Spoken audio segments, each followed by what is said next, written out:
राहुल गांधी शर्म करो, शर्म करो, शर्म करो, राहुल गांधी शर्म करो, शर्म करो, शर्म करो। आज जब संविधान हाथ में लेकर राहुल गांधी कहते हैं संविधान बचाना है, तो उनको आईने दिखाने की आवश्यकता है। जो सबसे ज्यादा संविधान की दुहाइयां देते हैं, तो उनको इस बात की भी जिम्मेदारियां लेनी चाहिए कि जो वो अपनी दादी के, अपने पिताजी के नाम पर जो है वो वोट बटोरते हैं, तो उनके किए गए कारनामों की भी क्या वो जिम्मेदारी लेते हैं।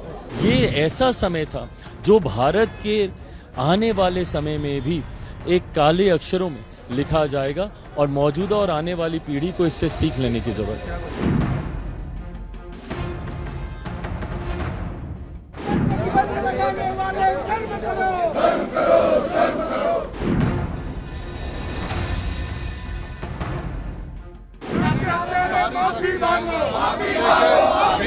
राहुल गांधी शर्म करो, शर्म करो, शर्म करो, राहुल गांधी माफी मांगो, माफी मांगो, माफी मांगो। प्रतिबंध लगाने वाले शर्म करो, माफी मांगो, माफी मांगो। Today is the 26th June.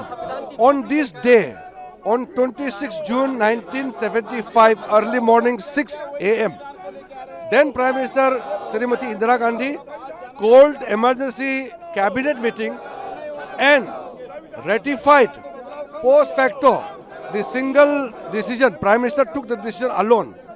Cabinet rectified on the morning of 26 June 1975. That is why today we passed the resolution in the House that such trumpulation of such demolition of the constitution will not be allowed again. So we have taken a resolution. केवल भाजपा के ही सांसद विरोध प्रदर्शन कर रहे हैं ऐसा नहीं है, पूरे देश में हिंदुस्तान के नागरिक विरोध प्रदर्शन कर रहे हैं और हिंदुस्तान के नागरिक के मानस पटल में आज का दिन एक महत्वपूर्ण दिन है।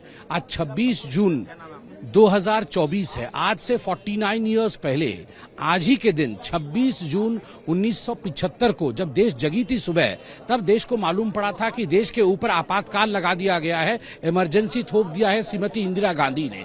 लगभग 1.5 लाख लोगों को जेल में भर्ती किया गया था। कई लोग 22 से भी अधिक लोगों की मृत्यु हुई थी, कस्टोडियल डेथ हुआ था। 42nd अमेंडमेंट जो कि सबसे बुरा अमेंडमेंट था, जिसने खिलवाड़ किया भारत के संविधान के साथ, 42nd अमेंडमेंट लाया गया था। देश के जुडिशरी के साथ, देश के प्रेस फ्रीडम के साथ, देश के एग्जीक्यूटिव और लेजिस्लेचर के साथ जिस प्रकार का खिलवाड़ करने की कोशिश उस समय कांग्रेस की सरकार ने किया था, किसी ने सपने में भी नहीं सोचा था कि हिंदुस्तान के बाबा साहेब अंबेडकर की रूह कांप उठी होगी। किसी ने ऐसा सोचा भी नहीं था कि कॉन्स्टिट्यूशन के साथ, संविधान के साथ ऐसा खिलवाड़ कोई कर सकता है। आज जब संविधान हाथ में लेकर राहुल गांधी कहते हैं संविधान बचाना है, तो उनको आईने दिखाने की आवश्यकता है। और आज ओम बिड़ला साहब, जिन्होंने आज दूसरे कार्यकाल का पहला पदभार संभाला एज स्पीकर, उन्होंने ये जो एक रिजोल्यूशन रखा है कि लाखों परिवार जो जेल में थे उनके प्रति हमारी संवेदना होनी चाहिए, मुझे लगता है ये एक सराहनीय कार्य भारत के पार्लियामेंट ने किया है। देखिए, इमरजेंसी का एक ऐसा दौर था जो इतिहास में एक काले खंड के दौर पर जिसको देखा गया। जिस तरीके से इमरजेंसी के दौर में पूरे देश को बंदी बनाने का प्रयास किया गया, देश के ऊपर डिक्टेटरशिप थोपने का प्रयास किया, ऐसे में जब 50 साल इमरजेंसी के पूरे होने को आ रहे हैं, जरूरी है कि मौजूदा पीढ़ी और आने वाली पीढ़ी भी उस दौर को समझे और उस दौर से सीख लेकर हम लोग आगे बढ़ने का प्रयास करें। आज जिस तरीके से विपक्ष ने, जब माननीय स्पीकर के द्वारा इस प्रस्ताव को लाया गया और इमरजेंसी की निंदा करने की बात जब सबने की, जिस तरीके से विपक्ष ने हंगामा करने का काम किया, विपक्ष क्या समर्थन करता है उस दौर का? भाई, कई ऐसे लोग हैं जो उस दौर में जिन्होंने यातनाएं, प्रताड़नाएं झेली। मेरे खुद के नेता, मेरे पिता आदरणीय रामविलास पासवान जी ने जिस तरीके से उस दौर में यातनाओं को उनको झेलना पड़ा, ये ऐसा समय था जो भारत के आने वाले समय में भी एक काले अक्षरों में लिखा जाएगा और मौजूदा और आने वाली पीढ़ी को इससे सीख लेने की जरूरत है। देखिए, जो सबसे ज्यादा संविधान की दुहाइयां देते हैं, तो उनको इस बात की भी जिम्मेदारियां लेनी चाहिए कि जो वो अपनी दादी के, अपने पिताजी के नाम पर जो है वो वोट बटोरते हैं, तो उनके किए गए कारनामों की भी क्या वो जिम्मेदारी लेते हैं।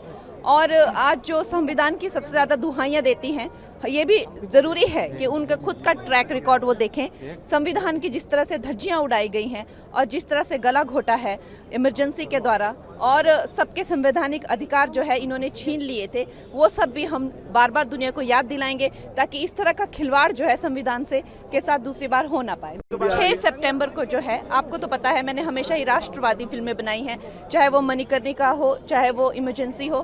तो इस फिल्म के द्वारा भी मेरा यही एक मकसद है कि दुनिया के सामने जो है वो एक जो हमारा सबसे darkest chapter of our history है वो दुनिया के सामने आए और देखे कि किस तरह से लोकतंत्र का गला घोटा गया था। राहुल गांधी माफी मांगो, माफी मांगो, माफी मांगो। राहुल गांधी शर्म करो, शर्म करो, शर्म करो, राहुल गांधी शर्म करो, शर्म करो, शर्म करो। राहुल गांधी माफी मांगो। माफी मांगो, माफी मांगो।